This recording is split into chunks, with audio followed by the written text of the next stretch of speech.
June 1996, two Black Hawk helicopters at Fort Campbell, Kentucky collide, killing 6 soldiers. Some passengers, however, walk away. No one walked away from the July 9th crash at Fort Bragg. All 8 soldiers died. Hi, I'm Nicole, and welcome to the MC Squared Show. Today, I will be interviewing Sean Buckley, who is a medic in the Army from 1992 to 2005. While dedicating his time to our country, he had to witness many death and near-death experiences, and he will be telling us his stories today. Welcome, Sean.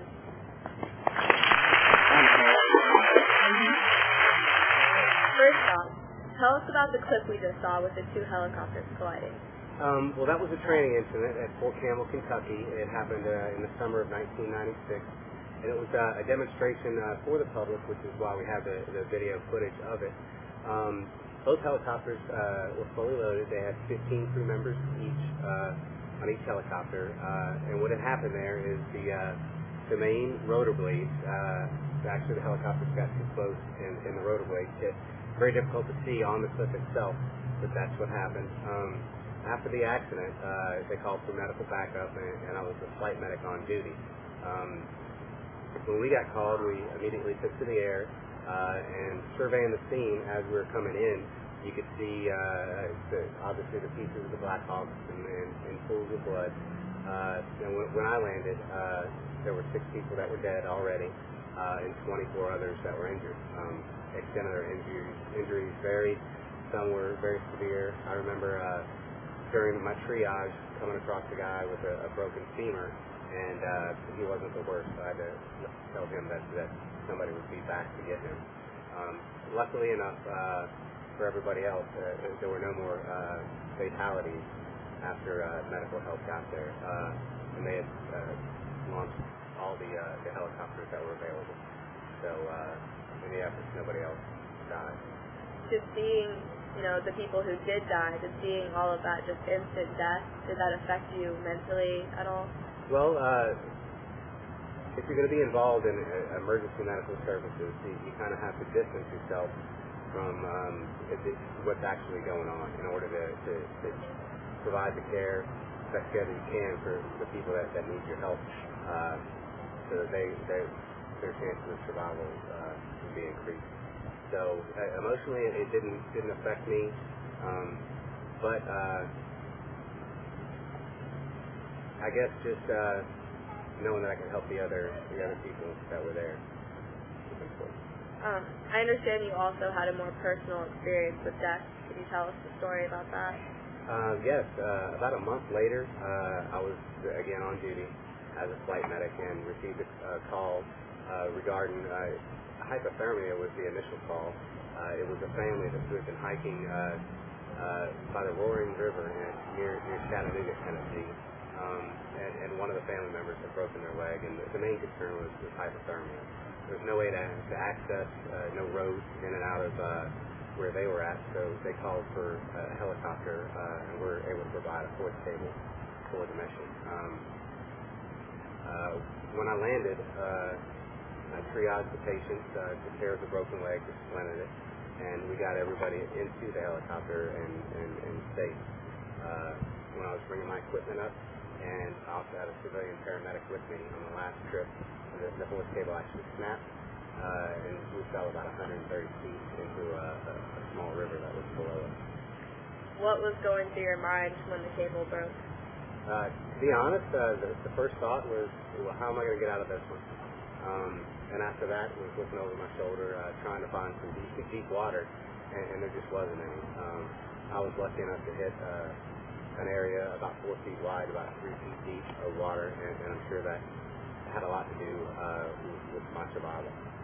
Were you scared for your life at all? I wouldn't say that I was scared for my life. I just remember trying to stay awake. It was more, instead of a fear of dying, it was more of a fight for life. Realizing what had happened to me, I should have probably died upon impact, to be honest with you. And secondly, just from the sheer blood loss. I had theoretically about 1/3 of my blood supply circulating, and that's not enough to generally provide enough oxygen to your tissues to keep you alive. So I was afraid to go to sleep in fear that I may never wake up. So that's probably one of the hard things that I've had to do lifelong is to stay awake until I got to the medical treatment facility. What did the doctors say to you? Did they say anything about the possibility of you dying? Were you even awake to hear them say that? Well, I stayed awake until I got to the trauma center where they delivered me, and once I was surrounded by the medical staff, I knew I was in good hands, so I checked out. I went to sleep. So I never got to hear what the doctors were saying then. After a surgery or two, the doctors told me I'd never walk again, but at that point, the actual life-threatening part was over, and it was just a long road to recovery. How long did this recovery take, and what did it consist of?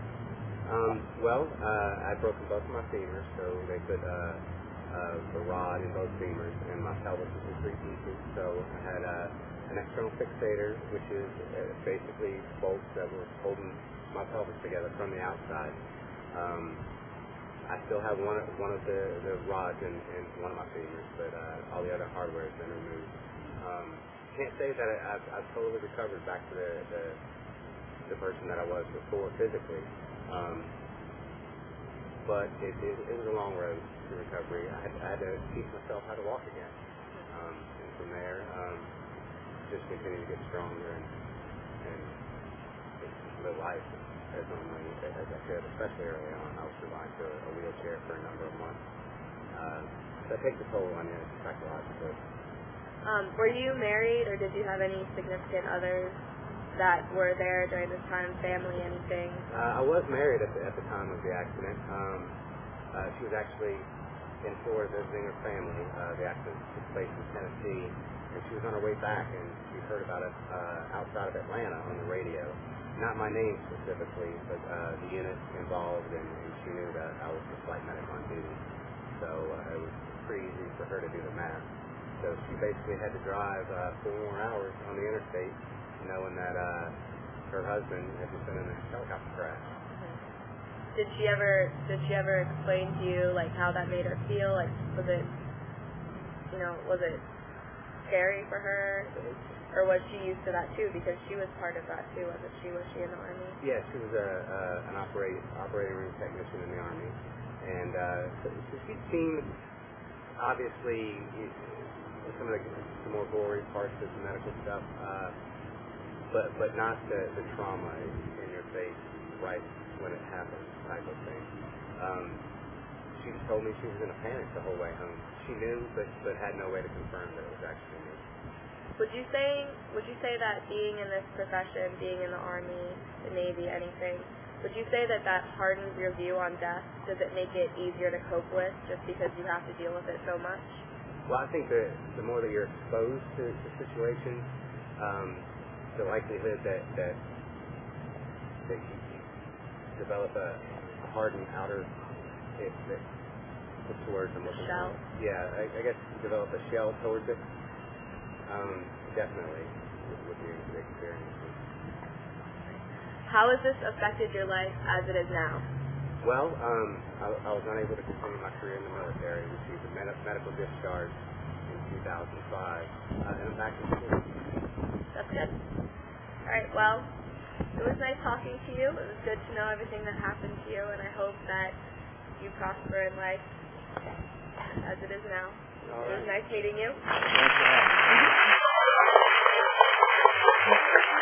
And next time, we will be having an engaging conversation on teen prostitution.